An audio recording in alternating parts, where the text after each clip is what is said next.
नमस्ते investors, this is Dhruv Bajaj from smart Singh services. आज हम एक ऐसी कंपनी के बारे में डिस्कशन करने वाले हैं जिसने लास्ट 5 इयर्स के अंदर 20 रिटर्न्स दिए to its share holder. And although इस कंपनी ने काफी अच्छे रिटर्न्स दिए, yet I know several investors जिसने इस कंपनी में पैसा नहीं बनाया होगा। So the company that I am currently talking about is Bajaj steel industries. So in this particular video we will understand कि तो ये कंपनी काम करती क्या है, इसने पास्ट में क्यों इतना वेल्थ क्रिएशन करा था, बीच में 3 साल में इसने कुछ भी शेयर प्राइस में मूवमेंट नहीं आया था। इनफैक्ट एट वन टाइम इसके ऑल टाइम हाई से it went down to by 60 to 70%। And then उसके बाद से अभी अगेन इसने काफी अच्छा परफॉर्मेंस करा in the past 6 months. So again we will try to understand its entire journey, business कैसे वर्क करता है, and क्या पास्ट में प्रॉब्लम्स आई थी, कैसे लोगों ने रिजॉल्व करा था, करंटली क्या इश्यूज चल रहे थे, इसके क्या लोगों ने स्टेप्स निकाले हैं to overcome that. So this will be a complete detailed analysis of Bajaj Steel Industries, and I hope you will like this video. Again, just a standard disclosure, I have a position in this company and I have been holding this company since past 12 months. So this is not a recommendation by any means. And this is just a case study on how one can analyze this type of businesses and कैसे आप ऐसे businesses identify कर सकते हो. Because again, company में आप invest करोगे या नहीं करोगे, mental models आप हर company में use कर सकते हो आगे, कोई भी company analyze करने के लिए या identify करने के लिए. So without any further ado, I would just like to introduce you with Bajaj Steel Industries. So Bajaj Steel Industries is a company that was incorporated in 1961. So ये almost 6 decade पुरानी company है। इनका जो primarily business segment है that is cotton ginning machinery. अब ये company 1986 में list हुई थी एंड ये नागपुर बेस्ड कंपनी है। अब इसने टिल 2010-11 के पीरियड में इतना कुछ वेल्थ क्रिएशन नहीं करा था। इनफैक्ट अगर हम इसका डेटा स्टडी करेंगे तो बिटवीन 2006 टू 2020 और 2019 there was no major wealth creation done by this company. So past में इश्यूज क्या थे हमको पहले वो समझना पड़ेगा। सो अगर हम इसका शेयर प्राइस का चार्ट देखेंगे तो वी कैन सी कि from 2008 all the way till 2020 it was in a consolidation period, जहाँ पे शेयर अराउंड 170 रुपीज तक आता था, देन अगेन सप्लाई आता था and it use to fail down. So almost 12 years तक इसने जीरो रिटर्न दिए थे, जबकि small cap during this period काफी अच्छा परफॉर्म कर रहा था। अब ड्यूरिंग दिस पीरियड इस कंपनी में की एक जो इशू था वो ये था कि इनकी जो कॉटन गिनिंग की जो मशीनरी प्रोड्यूस करते हैं उसका एप्लीकेशन जनरली फार्मिंग साइड पे होता है एंड कॉटन का जो कल्टीवेशन होता है उसको छाटने के लिए और बाद में ज़्यादा प्योरीफाई करने के लिए बेसिकली हम यूज़ करते हैं कॉटन गिनिंग मशीन को। एंड इसका जो प्राइमरी एप्लीकेशन जो इंडिया में होता था ना, उसमें they didn't have any major pricing power. अब एक तो आपका जो एंड कस्टमर है उसकी डिमांड काफ़ी ज़्यादा सीजनल है एंड बहुत ज़्यादा मानसून और ये सब डिपेंड करता है क्रॉप का cultivation. And secondly because India में आपको इतना अच्छा पेमेंट नहीं मिलता आपके प्रोडक्ट के लिए एंड आपका जो रॉ मटेरियल है दैट इज स्टील। तो आपका अगर स्टील के प्राइसेस में थोड़ा भी वॉलिटिलिटी आता था तो you were not able to pass on to the customers. तो उसके से इन लोगों का जो ऑपरेशनल परफॉर्मेंस था during this period that was not very good. But then phase 2 पे अगर हम आए तो इसने फ्रॉम FY 2021 दैट इज 2020 के अराउंड ये लोग ने जब अपना जर्नी स्टार्ट करा था फ्रॉम कंसोलिडेशन टू एक्सपांशन वाला पीरियड में, तो during this period the stock ran up from around 100 to 1500। तो ऑलमोस्ट 1-1.5 साल के अंदर ये 15-16x हो गया था। सो ऐसा क्या स्टोरी में चेंज हुआ था कि 10-12 साल में जीरो रिटर्न था and then within 1.5 year इसने 15 टाइम्स रिटर्न दे दिया। तो again the first question that one should ask is कि ये बोलने में बहुत इजी है कि पहले 10 साल कुछ पैसा नहीं बनाया था एकदम से पैसा बना लिया। आज आज आज हम एक खुद अगर इन्वेस्टर है तो हम ऐसी कंपनीज को आइडेंटिफाई कर सकते हैं क्या जो एक ये इन्फ्लेक्शन स्टेज पे है। बिकॉज आफ्टर ऑल हम सबको ऐसी 10-15 बैगर चाहिए अपने पोर्टफोलियो में to create that abnormal wealth. So my answer will be yes. तो अगर हम इसके पास के अनाउंसमेंट्स एंड एनुअल रिपोर्ट का पढ़ेंगे तो we will find a very interesting piece, जहाँ पे इसके एनुअल रिपोर्ट में ये चीज मेंशन करी गई थी कि कंपनी ने फंड्स रेज करे थे of around 5.5 CR from the promoters. And ये जब फंड रेज करे थे तब वो लोग ने अराउंड 107 रुपीज पर शेयर के रेट पे फंड रेज करा था। एंड तब ये कंपनी इतनी छोटी थी कि 5 करोड़ डाल के ये प्रमोटर्स का share holding increase from 36.6% all the way till 42.74%. So again, the first mental model to identify these type of companies is कि एक तो फंड रेज फॉलो करे ढंग से, फंड रेस क्या रेट पे हो रहा है एंड कौन पार्टिसिपेट कर रहा है. For instance in this case because promoter खुद बहुत सारा पैसा डाल रहा था in this type of business and अपना शेयर होल्डिंग 5% से बढ़ा रहा था, then that in itself was a very positive signal कि कंपनी हमको पढ़नी चाहिए. एंड अगर हम आप बिजनेस को स्ट्रक्चरली समझने के ट्राई करें versus just announcement, so we can see few major things happening in this particular business. So एक जो चीज इसमें बहुत इंटरेस्टिंग हो रही थी वो ये थी कि ये business was shifting from a domestic focused business to an exports oriented business. तो अगर हम इसकी क्रेडिट रेटिंग रिपोर्ट पढ़े तो वी कैन सी कि बिटवीन FY18 एंड FY21 ये कंपनी की सेल्स ग्रू एट 27.6%, जिससे इसकी सेल्स ऑलमोस्ट डबल हो गई with in a span of 3 to 4 years.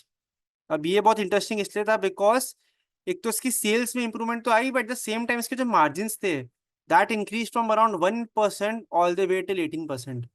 And again this is not a very कैसे बोलो सिक्लिकल टाइप ऑफ मार्जिन बढ़ना. This increase in margin was primarily because of the change in business mix, wherein ये company exports में काफी focus करने लग गई थी एंड इनका जो शेयर ऑफ एक्सपोर्ट्स था to the overall revenues that increase from around 10% to 55 to 60% within a span of 4 to 5 years. And ये सब इनिशिएटिव स्टार्ट हुए थे आफ्टर 2017 जब इनके टॉप लेवल पे जो सीईओ थे वो चेंज होके न्यू आए थे. एंड उसके बाद से बिकॉज ये जो एक्सपोर्ट्स का शेयर बढ़ता गया तो उसके से एक तो बेस इफेक्ट प्ले आउट हुआ वेर इन पास्ट में इनका सेल्स का लेवल बहुत स्मॉल था. एंड बिकॉज ये लोग काफी न्यू न्यू जोग्राफीज में एक्सप्लोर करने लगे तो naturally revenue growth was very fast. And at the same time because exports के मार्जिन आर जनरली हायर तो आपके ओवरऑल बिजनेस के मार्जिन बढ़ गए, जिसकी वजह से आपके जो ROCE है that jumped to over 30%. And since आपका काफी अलग अलग कंट्री में सेल्स हो रहा था तो आपका जियोग्राफिकल डाइवर्सिफिकेशन हो गया था एंड आपका खाली एक कोई पर्टिकुलर ज्योग्राफी में डिपेंडेंस नहीं था. तो अगर फॉर एग्जांपल इंडिया में कोई पर्टिकुलर साल में मानसून अच्छा नहीं होता एंड अगर इधर सेल अच्छी नहीं होती बट स्टिल बिकॉज बाकी अलग अलग कंट्रीज में भी सप्लाई कर रहे थे तो इनका ओवरऑल बिजनेस में रोबस्टनेस बढ़ गई थी. एंड ये जो इनका पर्टिकुलर प्रोडक्ट है कॉटन गिनिंग वो एक बहुत स्पेशल प्रोडक्ट है specially for this company because ये one of the only companies है वर्ल्ड में जो कॉटन गिनिंग की 4 टाइप की मशीनरी होती है, 4 टाइप की जो टेक्नोलॉजी होती है उसके प्रोडक्ट्स मैन्युफैक्चर कर पाती है. एंड इनका currently global market share is close to 45% in this particular product. And again India में ऐसी बहुत कम लिस्टेड कंपनीज है जिनको एडवांस पेमेंट मिलती है कस्टमर से for their products and Bajaj steel is one of them. अगर हम इनका एनुअल रिपोर्ट पढ़ेंगे तो उसमें वी कैन सी कि एडवांस फ्रॉम कस्टमर इनको बहुत अच्छा मिलता है for their products because again ये लोग market leader in this particular product segment and in लोगों के प्राइसिंग पावर आ चुकी है अब. तो कस्टमर इनको सामने से पैसा देते हैं कि भाई तुम हमको प्रोडक्ट्स ढंग से सप्लाई कर देना ऐसे. अब ये तो हो गया फेज ऑफ री रेटिंग. अब हमको बिजनेस की रोबस्टनेस और ढंग से समझनी हो एंड क्विक बेसिस पे समझना हो कि बिजनेस में क्या क्या की चेंजेस आए थे तो क्रेडिट रेटिंग्स एक बहुत अच्छा सोर्स होता है कि आप बिजनेस कैसे डायरेक्शनली चेंज हो रहा है वो समझ पाओ. तो अगर हम बिजनेस के खाली क्रेडिट रेटिंग रिपोर्ट्स पढ़ते हैं फ्रॉम FY18 टिल FY21 तो वन विल ऑब्जर्व कि इनकी ऑलमोस्ट हर क्रेडिट रेटिंग जो होती थी उसमें इनकी जो रेटिंग होती थी वो इंप्रूव होते जाती थी. सो फॉर इंस्टेंस इनका FY18 में ratings was stable BBB-. Then 2019 में that rating improve to BBB positive. इनका outlook was improve to positive. Then 2020 में अगर हम इनका देखते रेटिंग्स तो BBB से सीधा ये रेटिंग्स हो गई till two A2+ and A1-. So again the idea here is कि ऑलमोस्ट हर साल इनका या तो रेटिंग में इंप्रूवमेंट आ रहा था या फिर इनका जो आउटलुक था रेटिंग का वो इंप्रूव हो रहा था. तो अगर हम 2021 देखते तो ये रेटिंग का outlook improve from stable to positive. So again this shows कि ऑलमोस्ट हर साल कंपनी इंप्रूवमेंट कर रही थी जिसकी वजह से क्रेडिटिंग रेटिंग कंपनीज जो है वो भी समझ रही थी कि बिजनेस अब थोड़ा बेटर हो रहा है एंड कम रिस्की हो रहा है जिसकी वजह से इनकी रेटिंग्स काफी इंप्रूव हो रही थी. एंड ये ठीक है हमारा 16 बैगर क्यों बना था हमको वो सब बेसिक चीज समझ में आ गई.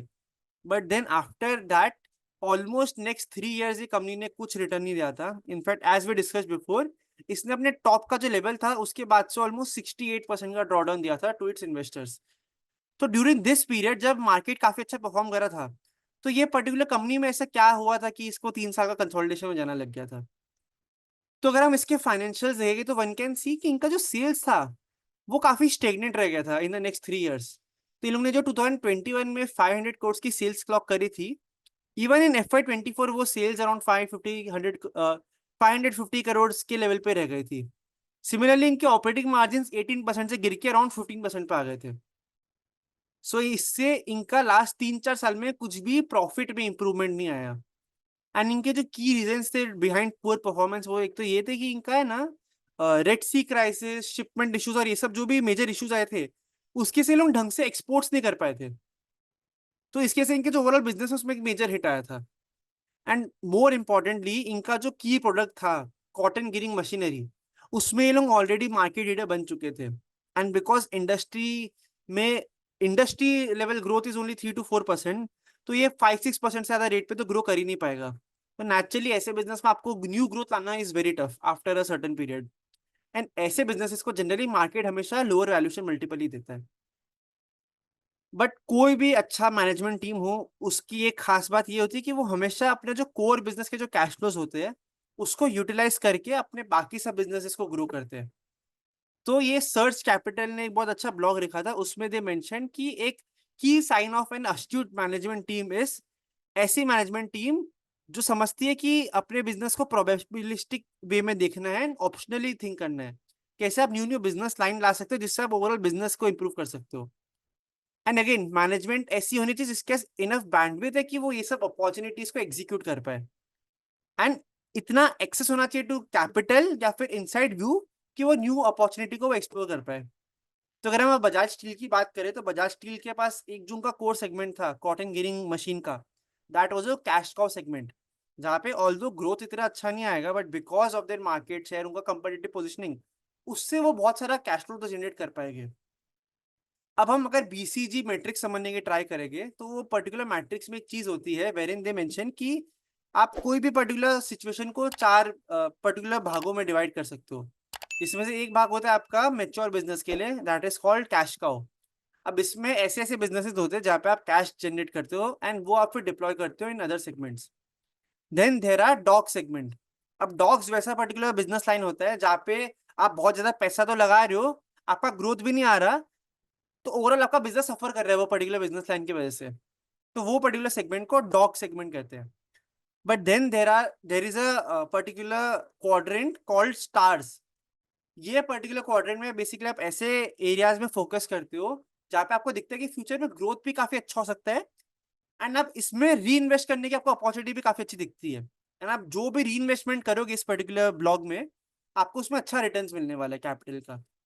तो अब BCG मैट्रिक्स का बेसिकली थंब रूल ये है कि आपका जो कैश काउ है उसका कैश आप अच्छे से यूटिलाइज करके स्टार्स में डालो वर्सेस डॉग्स में। तो उसकी वजह से आपकी कंपनी एज ए काफी अच्छे वे में ग्रो कर पाएगी इन द लॉन्गर पीरियड। तो अगर हम बजाज स्टील का बिजनेस समझने की ट्राई करें तो इस पर्टिकुलर बिजनेस में cotton ginning segment is a cash cow, जहाँ पे ग्रोथ नहीं आएगा बट पैसा रेगुलरली आते रहेगा बिजनेस में। अब बजाज स्टील का की काम खाली यही है कि वो ये कैसे कैश फ्लो जो इसके बिजनेस में आ रहा है उसको प्रूडेंटली यूटिलाइज करे इनटू स्टार सेगमेंट्स। एंड ये कंपनी एक्चुअली वही करने का ट्राई कर रहा है। तो करेंटली ये कंपनी ने डाइवर्सिफाई कर अपने बिजनेस सेगमेंट को from just a cotton ginning business to many other segments. So one key segment that they have currently migrated into is pre-engineering building segment. अब ये प्री इंजीनियरिंग बिल्डिंग सेगमेंट को हम काफी time से cover कर रहे हैं, इसमें हमने काफी सारी कंपनीज देखी है एंड वी ऑल नो कि इसमें क्या की टेलविंड्स प्ले आउट कर रहे हैं इन द इंडस्ट्री। एंड ये कंपनी का भी काफी अच्छा कॉम्पिटेंसी है इन प्री इंजीनियरिंग बिल्डिंग सेगमेंट। अब ये कॉम्पिटेंसी प्राइमरली इसलिए आता है बिकॉज एक तो ये लोग काफी अच्छे अच्छे कस्टमर्स का डील कर चुके हैं ऑलरेडी, एंड ये लोग का फैब्रिकेशन जो होता है उसमें कॉम्पिटेंसी है।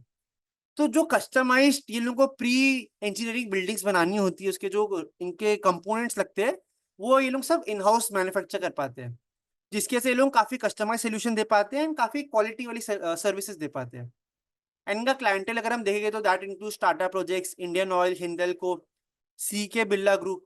एंड अभी रिसेंटली लोग काफी सारे डेटा सेंटर प्रोजेक्ट्स में भी वर्क कर रहे हैं। एंड ये कंपनी का अगर हम ग्रोथ आउटलुक देखें खाली प्री इंजीनियरिंग बिल्डिंग सेगमेंट का, तो वन कैन सी कि ये मैनेजमेंट ने अपने एक इंटरव्यू में मेंशन करा था कि ये लोगों का नागपुर में एक न्यू प्लांट आ रहा है for pre engineering building segment. And ये पर्टिकुलर प्लांट की कमीशन होने के बाद ये लोगों का जो प्री इंजीनियरिंग बिल्डिंग सेगमेंट की जो कैपेसिटी है दैट विल डबल। तो इन लोगों ने last year that is FY24 में अराउंड 70 CR की सेल करी थी इन प्री इंजीनियरिंग बिल्डिंग सेगमेंट। तो दैट मीन्स कि आफ्टर इन लोगों का केपेक्स कमीशन हो जाएगा तो इन लोगों की capacity will double two around 150 crore levels. तो ये पर्टिकुलर सेगमेंट में वी हैव डिस्कस बिफोर कि यूनिट इकोनॉमिक्स काफी अच्छी है, प्रोवाइडेड साइकिल अच्छा परफॉर्म कर रही है, एंड ये कंपनी की कॉम्पिटेंसी भी है। तो ये इनका की स्टार सेगमेंट हो गया जहाँ पे ये लोग नया नया पैसे पोर इन कर रहे हैं। देन अदर की सेगमेंट जहाँ पे कंपनी वर्क कर रही है that is electric panel division. अब इलेक्ट्रिक पैनल में काफी डिफरेंट डिफरेंट टाइप के इलेक्ट्रिक पैनल्स बनाते हैं, जैसे एमसीसी पैनल हो गया, मीटर बोर्ड पैनल हो गया, कंट्रोल एंड रिले पैनल हो गया, एलटी एंड एचटी पैनल्स हो गए। सो ये सब टाइप के पैनल कंपनी बनाती है। एंड इस पर्टिकुलर पैनल बिजनेस में इनकी दो तीन की कॉम्पिटेंसी है। एक तो ये है कि ये लोग के जो एग्जिस्टिंग कस्टमर है कॉटन गिनिंग बिजनेस के, वो कस्टमर्स को ये लोग इलेक्ट्रिक पैनल सीमलेसली सप्लाई कर सकते हैं, तो ये लोग को क्रॉस सेलिंग करने की अपॉर्चुनिटी मिल जाती है। अब सेकेंड की important thing here to notice कि ये लोग ने रिसेंटली एबीबी जो एक बहुत मेजर एमएनसी कंपनी है उसके साथ पार्टनरशिप करी है in their HT and LT electric panel segment. So उधर भी ये लोगों का टेक्नोलॉजिकल कॉम्पिटेंसी मिलेगी, एंड ये लोग जब उनके साथ पार्टनरशिप करेंगे तो आगे काफी अच्छा पॉसिबिलिटी कि ये पर्टिकुलर बिजनेस काफी अच्छे वे में ग्रो कर सकता है। एंड रिसेंट एजीएम में इनफैक्ट कंपनी ने मेंशन करा था कि ये लोग ने इलेक्ट्रिक पैनल डिवीजन में एक काफी मेजर केपेक्स इनकर करा था, एंड वो अराउंड Q3 में लाइव आएगा, जिसके बाद से ये पर्टिकुलर सेगमेंट में काफी अच्छा ग्रोथ आने का चांसेस है। तो ये एक अलग सेगमेंट है। एंड देन थर्ड की segment is heavy engineering division. अब ये हैवी इंजीनियरिंग डिवीजन में लोग काफी सारे अलग अलग प्रोडक्ट लाइन डेवलप कर रहे हैं, जैसे कि एरो ब्रिजेस हो गया, पैसेंजर बोर्डिंग सिस्टम्स हो गए, हाइड्रोलिक स्ट्रक्चर्स हो गए, कन्वेयर बेल्ट्स हो गई। एंड रिसेंटली ये लोग ने मित्सुबिशी का टाई अप करा है for manufacturing HVAC, that is heat ventilation AC. अब ये एसी का काफी सारा यूज केस इंडस्ट्रीज में होता है, एंड डेटा सेंटर में ये पर्टिकुलर प्रोडक्ट का यूज केस काफी ज्यादा रहेगा। सो again this is a very interesting industry जहाँ पे काफी स्ट्रॉन्ग टेलविंड है, बट बिकॉज अगेन इस इधर ये पर्टिकुलर सेगमेंट में भी कंपनी ने एक बहुत अच्छी एमएनसी के साथ टाई अप करा है, सो इसमें भी काफी अच्छा ग्रोथ का अपॉर्चुनिटी है। एंड रिसेंटली लोग एक और पर्टिकुलर सेगमेंट में फॉरे करे थे in heavy engineering division, that is biomass and biofuel segment. अब ये लोग ने एक फॉरेन की कंपनी का टाई अप करा है जहां पे ये लोग पेलेट्स सप्लाई करेंगे to that particular company. And recently government का एक गाइडलाइन आया था जहां पे ये लोग ने बायोमास प्रोग्राम को इनकरेज करने के लिए CFA करके होता है, दैट इज आप उनको इंसेंटिव्स देते हो for adoption of this particular biomass thing in plants. तो वो जो ये लोग फाइनेंशियल इंसेंटिव्स देते हैं वो ये लोग गवर्नमेंट ने रिसेंटली इंक्रीज करा था।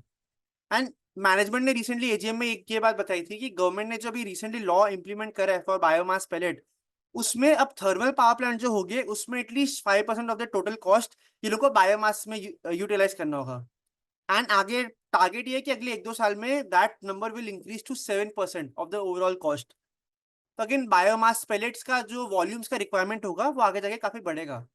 एंड कंपनी ने रिसेंटली ये पर्टिकुलर सेगमेंट में फॉरे करा है, and since this is a sunrise sector तो इधर से भी काफी बड़ा बिजनेस बन सकता है, जिसके बारे में हमको भी करंटली इतना अंडरस्टैंडिंग कम है। तो ये हेवी इंजीनियरिंग डिवीजन के अंदर कंपनी काफी अलग अलग प्रोडक्ट लाइन डेवलप कर रही है, काफी इंटरेस्टिंग प्रोडक्ट लाइन डेवलप कर रही है। इनफैक्ट कंपनी ने लेजर कटिंग मशीन डेवलप करना भी स्टार्ट करा है जो ये लोग ने अपनी वेबसाइट में मेंशन करा है। सो वो भी काफी इंटरेस्टिंग सेगमेंट बन सकता है गोइंग फॉरवर्ड। देन ये लोग के दो अलग डिवीजन है, एक तो फायर फाइटिंग डिवीजन है जहाँ पे ये लोग fire extinguisher, sprinkler systems and fire diversion systems provide करते हैं। ये सेगमेंट ऑल्दो रिसेंटली काफी स्मॉल स्केल में ऑपरेट कर रहा है, बट अगर हम इसको अपॉर्चुनिटी के हिसाब से देखें तो अगर इंडिया में अगले 5-10 साल में बहुत मेजर केपेक्स होगा तो कोई भी मैन्युफैक्चरिंग फैसिलिटी में एक जो की रिक्वायरमेंट होगी गवर्नमेंट के साइड से वो होगी फायर फाइटिंग डिवीजन की, बिकॉज मैन्युफैक्चरिंग फैसिलिटी में आग लगना इज वेरी कॉमन। तो इन वे अगर मैं सोचूं तो अगर आई बिलीव कि इंडिया का अगले 10 साल में काफी ज्यादा केपेक्स होगा तो this fire fighting division can act as an ancillary of the capex that is going to be undertaken in the coming decade. In fact इनके जो भी मेजर प्रोडक्ट लाइंस है, चाहे HVAC हो गया, बायोमास पेलेट्स हो गया, या जो भी हमने पहले डिस्कस करा लाइक प्री इंजीनियरिंग बिल्डिंग, ये सब जो बिजनेसेस है that will benefit usually from the capex boom that the country is currently going with. तो एक ये काफी अच्छा एंसिलरी सेगमेंट हो गया। एंड इन लोगों का एक स्टील डोर का सेगमेंट भी है जहाँ पे लोग हॉस्पिटल के लिए doors, office door, internal doors and residential doors भी बनाते हैं। एंड काफी और ये लोग अलग अलग प्रोडक्ट्स में भी डाइवर्स कर रहे हैं, लाइक डक्टिंग सिस्टम्स हो गया, लेजर कटिंग मशीन जो मैंने पहले डिस्कस करा है। सो अगेन ये सब जो पर्टिकुलर प्रोडक्ट्स है उनका currently scale is pretty small in comparison to PB या फिर इलेक्ट्रिक पैनल्स, बट ये सब डिविजन में ग्रोथ अपॉर्चुनिटी काफी स्ट्रॉन्ग है, आगे बहुत अच्छा बिजनेसेस बन सकते हैं। अब हमने ये तो समझ लिया कि लास्ट 3 साल में कंसोलिडेशन हो रहा था एंड कंपनी एड्रेस करने की कैसे कोशिश कर रही है। अब ये कंपनी मेरे को लास्ट आई गेस 8-9 मंथ्स पहले आइडेंटिफाई हुई थी, या if I remember correctly around 1 year back identify हुई थी। सो मेरा क्या फ्रेमवर्क था जिससे ये कंपनी आइडेंटिफाई हुई वो समझना काफी इंपॉर्टेंट है, बिकॉज हमने इनिशियली ये डिस्कस करा था। सो पहले तो आई ऑफन चेक कि 52 वीक हाई लिस्ट में कौन सी कंपनीज आ रही है, तो उसमें बजाज स्टील करके कंपनी एक आई थी। अब बजाज स्टील नेम सुन के आई फेल्ट कि ये एक स्टील कंपनी है, जिसकी वजह से I just wanted to see कि सिक्लिकली क्या हो रहा है इंडस्ट्री में। So as I clicked in my screener website, so I saw कि ये कंपनी बहुत चीप वैल्यूएशन में ट्रेड कर रही है। So during that period it was trading at around 800 crore market cap and इसका EV EBITDA was less than 8 times. So रफली ये कंपनी जो अराउंड 80-90 करोड़ का कैश फ्लो जनरेट कर रही थी, that was trading at around 800 crore market cap. So effectively 12% cash flow मेरे को मिल रही थी बिजनेस में, और इसके अगर हम आरओईज देखते तो लास्ट 4-5 साल के लिए अराउंड 25 to 30% के आरओईज थे। एंड जैसे जैसे मैंने बिजनेस में और ज्यादा डिग डीपर करा, सो आई गॉट टू नो कि एक स्टील बिजनेस नहीं है, ये कॉटन गिनिंग बिजनेस है, एंड अब ये कॉटन गिनिंग बिजनेस से भी ट्रांसफॉर्म होकर एक मल्टी प्रोडक्ट इंजीनियरिंग कंपनी बन रही है। सो अगर हम इसके करंट फाइनेंशियल देखेंगे तो वी कैन सी कि जो मैंने नए नए सेगमेंट्स की बात करी, लाइक प्री इंजीनियरिंग बिल्डिंग हो गया, इलेक्ट्रिक पैनल हो गया, डोर्स एंड फर्नीचर हो गया, ये सब प्रोडक्ट से almost 30% of the overall revenues आ रहे हैं। एंड ये जो सेगमेंट्स है वो काफी फास्ट ग्रोइंग सेगमेंट्स है, तो आगे जो इंक्रीमेंटल ग्रोथ आएगा ये कंपनी में, that is likely to come from these particular segments. अब एक ये है कि ये जैसे दो प्री इंजीनियरिंग बिल्डिंग जो सेगमेंट है उसमें मार्जिन कंपनी के थोड़े कम होंगे versus the cotton ginning segment, but management ने रिसेंट एजीएम में ये चीज मेंशन करी थी कि नेट नेट इनके मार्जिन अराउंड 15% मेंटेन हो जाने चाहिए, बिकॉज एक दूसरे सेगमेंट लाइक इलेक्ट्रिक पैनल्स के higher margin will offset the lower margin of something like pre engineering building. So रफली 15% के margin one can estimate going forward in this particular type of business. And again जैसे हमने पहले discuss करा कि last 3-4 साल में ये बिजनेस में की इशू ये आ गया था कि इनका जो कॉटन गिनिंग का जो बिजनेस था वो एक स्टेगनेंट लेवल पे पहुंच गया था, जहाँ पे 5-6% से ज्यादा के लेवल पे आप ग्रो ही नहीं कर सकते, because industry itself is growing at around 3-4%। But since ये लोग काफी सारा कैश फ्लो जनरेट कर रहे थे, सो अगर हम बीसीजी मैट्रिक्स के हिसाब से सोचे तो ये कंपनी को एक सिंपल काम करना था। ये लोग को अपने कैश फ्लोज ऐसे वे में यूटिलाइज करने थे कि ये लोग अपने कैश का पैसा स्टार वाले सेगमेंट में डाल पाते। तो ये कंपनी ने लास्ट 2 साल में यही चीज करी। तो अगर हम अब चार्ट देखें तो वी कैन सी कि 2019 से 2022 के बीच में ये कंपनी ऑल्दो कैश फ्लो काफी जनरेट कर रही थी बिजनेस में, बट वो cash flow from investing activity में यूटिलाइज नहीं कर पा रही थी, दैट इज खुद के कोर बिजनेस में लोग पैसा नहीं डाल पा रहे थे, जिसकी से ग्रोथ स्टॉल हो गई थी। बट देन सडनली अगर हम लास्ट 2 साल देखें तो ऑल्दो नंबर्स इतने स्ट्रॉन्ग नहीं आए थे, बट एक कंपनी कंसिस्टेंटली फिक्स्ड एसेट में काफी सारा इन्वेस्टमेंट कर रही थी। And as we discuss before, ये कंपनी ने जो फिक्स्ड एसेट में इन्वेस्टमेंट करी थी that included the likes of pre engineering building segment, heavy engineering division and electric panel division. And अगर हमने जैसे अंडरस्टैंड करा कि ये लोग काफी अच्छी अच्छी कंपनीज के साथ पार्टनरशिप कर रहे हैं इन दिस पर्टिकुलर सेगमेंट्स, लाइक ये लोग ने एबीबी के साथ इलेक्ट्रिक पैनल में पार्टनरशिप करी है एंड मित्सुबिशी के साथ एचवीएसी सेगमेंट में पार्टनरशिप करी है। ये लोग ने रिसेंटली अपनी पीबी की कैपेसिटी डबल भी कर दी है। एंड अगर हम इनका कोर कॉटन बिनिंग डिवीजन भी समझे तो मैनेजमेंट ने ये बात बताई है कि इनका ऐसा होता है कि हर 5-10 साल की साइकिल में ये लोग एक प्राइस हाइक करते हैं in their product segment, and replacement demand पे आने लग जाती है from their existing products. So they still believe कि ये लोग आराम से 6-7% से इनका कॉटन गिनिंग बिजनेस ग्रो कर सकते हैं। एंड करंटली चाइना एक ऐसी ज्योग्राफी है जहाँ पे इन लोगों ने टैप नहीं करा है, एंड सिंस चाइना की इकोनॉमी काफी बड़ी है, उधर farming one of the key occupation है, सो उधर भी again there is a good scope की रेवेन्यू ग्रोथ आ सकता है in the cotton ginning business. And as we discuss before, ये लोग जो भी न्यू केपेक्स कर रहे हैं in different division that have decent ROE profile. So I am expecting कि ये लोग के जो भी न्यू डिविजन हो गए उसमें ये लोग अराउंड 15% इतना तो आरओई जनरेट कर ही लेंगे, which defines the star segment, जहाँ पे हाई ग्रोथ भी होगी ना आपके आरओई भी अच्छे होंगे।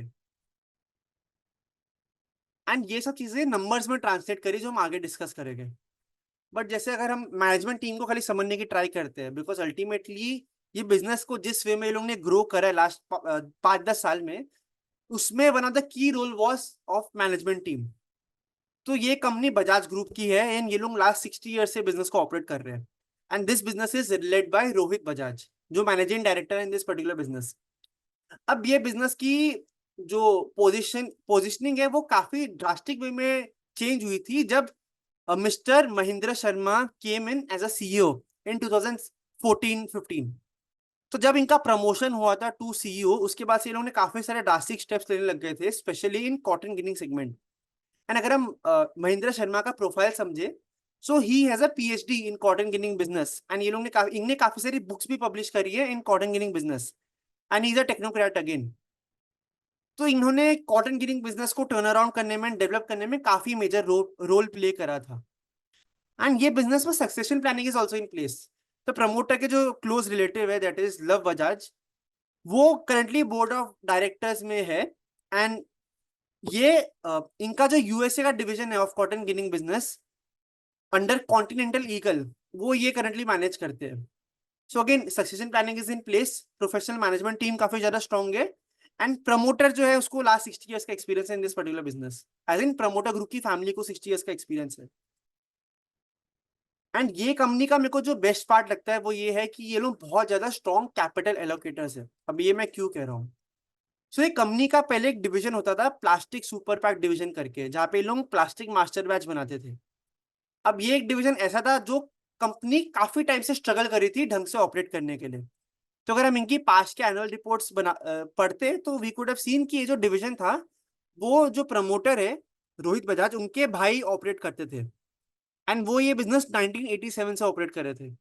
बट लास्ट 10-15 ईयर से बिजनेस स्ट्रगल करा था and they took a lot of efforts to turn around this business. But जब ये लोग को रियलाइज हुआ कि यार ये बिजनेस हम टर्न अराउंड कर नहीं पा रहे बिकॉज इसकी यूनिट इकोनॉमिक्स बहुत पुअर है। तो ऑल्दो ये बिजनेस प्रमोटर के भाई रन करते थे under their core business, but since he felt कि ये जो पर्टिकुलर बिजनेस है उसकी वजह से जो ओवरऑल बिजनेस की जो आरओसी प्रोफाइल है, जो ओवरऑल बिजनेस की प्रोफाइल है, वो डिटोरिएट हो रही है। तो वो लोगों ने बहुत प्रूडेंटली ये बिजनेस जो लॉस मेकिंग था उसको सेल ऑफ कर दिया टू विनोद कुमार बजाज एंड आशीष बजाज। अब वो चाहते तो अपने भाई का बिजनेस अपने कोर बिजनेस में रख लेते बिकॉज अल्टीमेटली फैमिली है एंड फैमिली इतने टाइम से साथ में वर्क करी थी। But just because he felt कि ये बिजनेस राइट फिट नहीं है for Bajaj steel and this is a very bleeding business, तो उसकी वजह से उन्होंने ये बिजनेस एग्जिट कर लिया था। सो अगर हम एनुअल रिपोर्ट पढ़ेंगे तो एनुअल रिपोर्ट में मैनेजमेंट ने क्लियरली मेंशन करा था कि the company has taken various measures and actions to mitigate the expenses which shall overcome the continuous losses of the division. But कभी भी ये लोग को डिजायर्ड रिजल्ट्स मिले ही नहीं एंड इनकी ऑपरेशनल परफॉर्मेंस काफी ज्यादा इंपैक्ट हो रही थी, जिसकी वजह से ये लोग ने डिसाइड करा कि हमको ये बिजनेस बेच देना चाहिए एंड बाकी जो अच्छे अच्छे डिविजन है उसमें फोकस करना चाहिए। एंड एक और जो इंटरेस्टिंग चीज हुई है लास्ट 4-5 साल में वो ये हुई है कि because of the reclassification of several shareholding from promoter group to public shareholding and vice versa, promoters का करंटली शेयर होल्डिंग बढ़ चुका है टू 48.27%। एंड अगर हम ध्यान दें तो 3 साल पहले ये सेम स्टेक अराउंड 36% ही था खाली। So with in 2 to 3 years ये लोग ने अपना 10% से शेयर होल्डिंग बढ़ाया बिजनेस में। सो अगेन दैट शोज कि लोग बहुत ज्यादा स्ट्रॉन्ग कैपिटल एलोकेटर्स है एंड इनका स्किन इन द गेम है in the core business.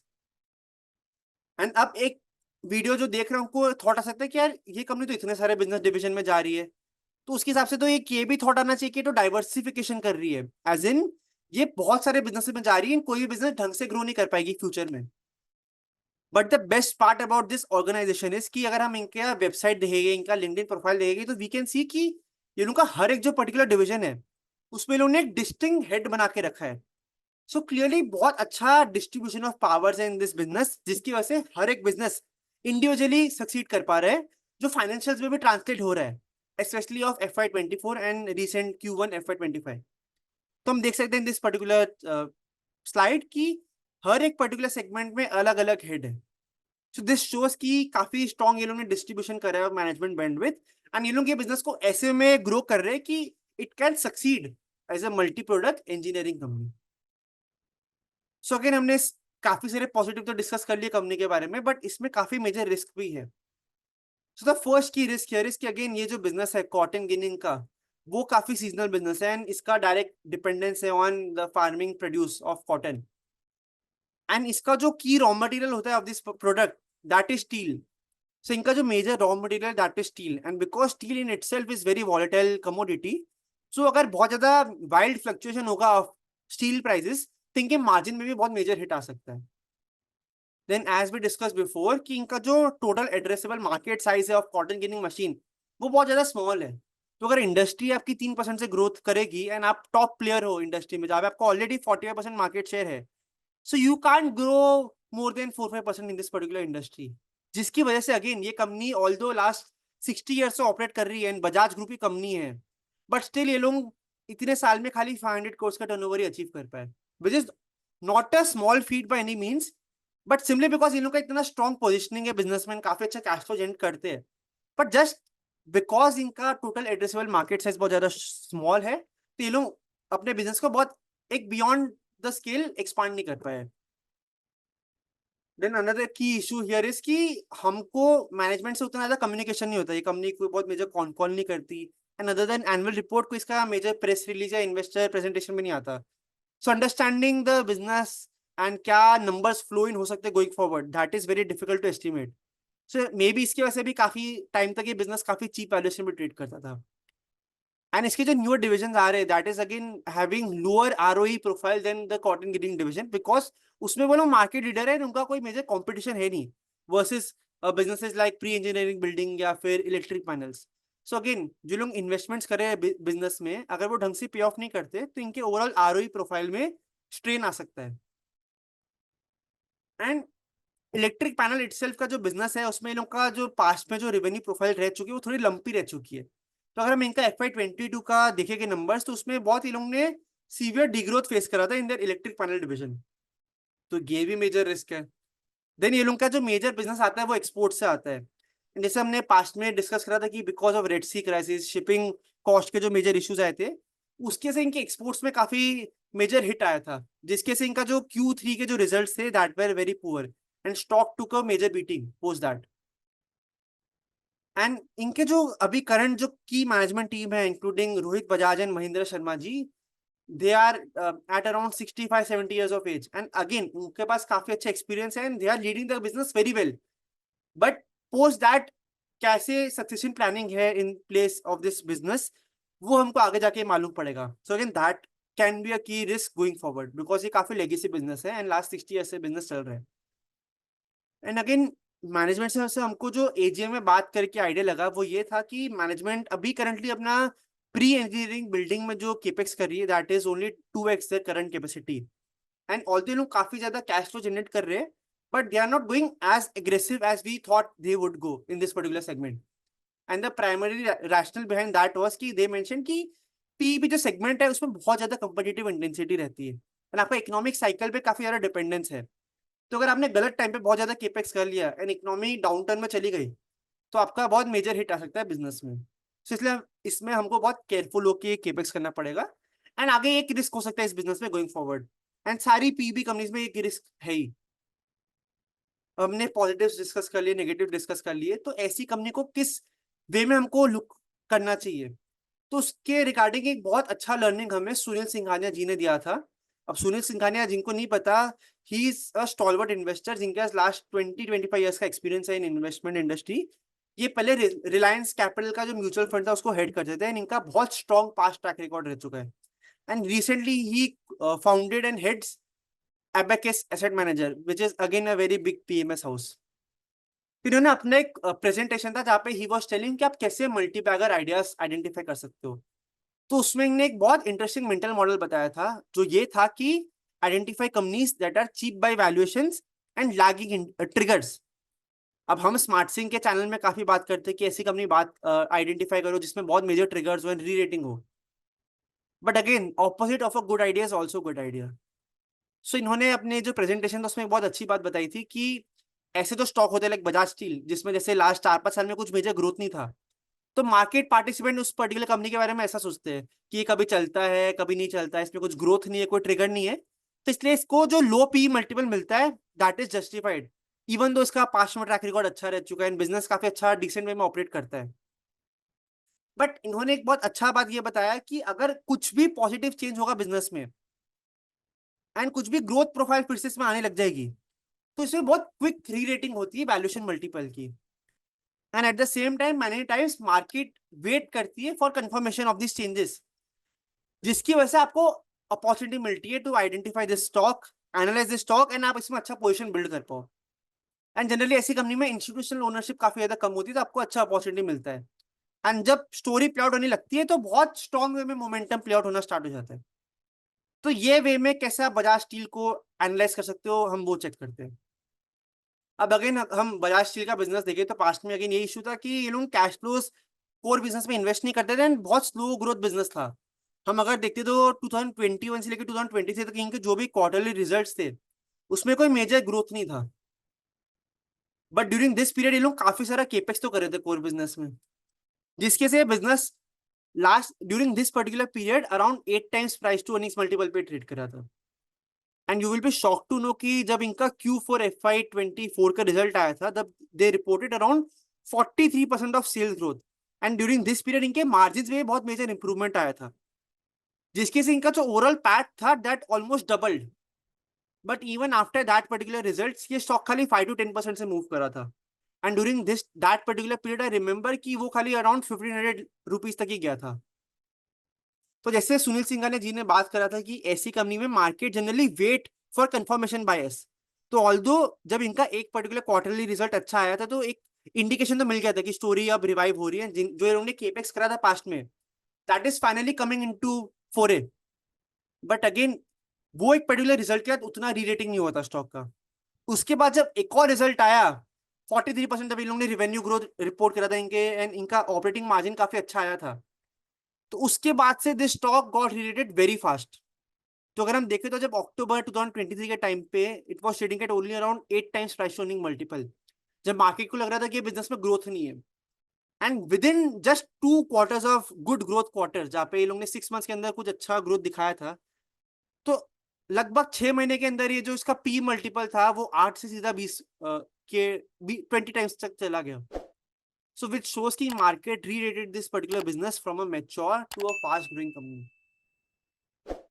And so again the idea here is to catch this type of companies जो पास्ट में थोड़ा स्लो ग्रोथ में वर्क कर रही थी, but there was sudden change in this particular business segment, जिसके से जो फ्यूचर में जो ग्रोथ आने वाला था that would have been very strong. And because of this आप एक तो सस्ते वैल्यूएशन में कंपनी को बाय कर रहे हो एंड आपका अर्निंग्स ग्रोथ आ रहा है बिजनेस में, तो आपको ट्विन इफेक्ट मिलेगा। आपको अर्निंग्स ग्रोथ आएगा तो उसकी वजह से तो अगेन आपका शेयर प्राइस में मूवमेंट आना ही चाहिए, बट द सेम टाइम आपका वैल्यूएशन मल्टीपल भी रीरेट होगा, तो आपको हायर अर्निंग्स के ऊपर हायर वैल्यूएशन मल्टीपल मिलेगा, जिसके से आपका जो ओवरऑल शेयर प्राइस का रिटर्न होगा that will be very good. तो अगर हम देखते हैं इसका जब रिजल्ट आया था तब शेयर प्राइस अराउंड 1400 रुपीज ही था। बट उसके बाद जब दूसरी बार फिर से इसका एक और अच्छा क्वार्टरली रिजल्ट आया था, तो उसके बाद अगर हम अभी करंट नंबर्स देखें तो I think so it is trading at around 2600 rupees level. So this stock re-rated from around 1200 rupees levels to 2600 rupees level within a span of 5 to 6 months and within a span of 2 quarters. But ये बात 2 quarters नहीं थी, ये बात थी last 2-3 साल के जो एफर्ट मैनेजमेंट ने बिजनेस में डाले थे in the form of investing into very good segments जहाँ पे फ्यूचर में ग्रोथ आ सकती है। So again our focus should be to identify these type of companies जो पिवट कर रही है towards higher growth segments and अपने कैश को जो है उसके कैश को प्रूडेंटली यूटिलाइज कर रही है into growing the star segment जो बजाज स्टील कर रही है। And again this is not a recommendation by any means, the stock has run up reasonably well and also currently it is trading at only around not only but it is trading at around 20 times price to earning multiple. But still इसे अगर हम historical multiple देखें तो उस हिसाब से काफी ज्यादा हाई वैल्यूएशन में ट्रेड कर रही है। And there is a reason behind that, because again ये कंपनी अब बहुत फास्ट वे में ग्रोथ कर रही है, इससे काफी सारा न्यू केपेक्स लाइंड अप है एंड ये एक सिंगल प्रोडक्ट कंपनी से एक मल्टी प्रोडक्ट इंजीनियरिंग बिजनेस बन रहा है। So whether this valuation multiple is justified or not, please share your views in the comment section below. And I hope you like this session. And if you have any particular company that you would like us to analyze, then you can mention that as well in the comments box below. Thank you so much for watching this session. Goodbye.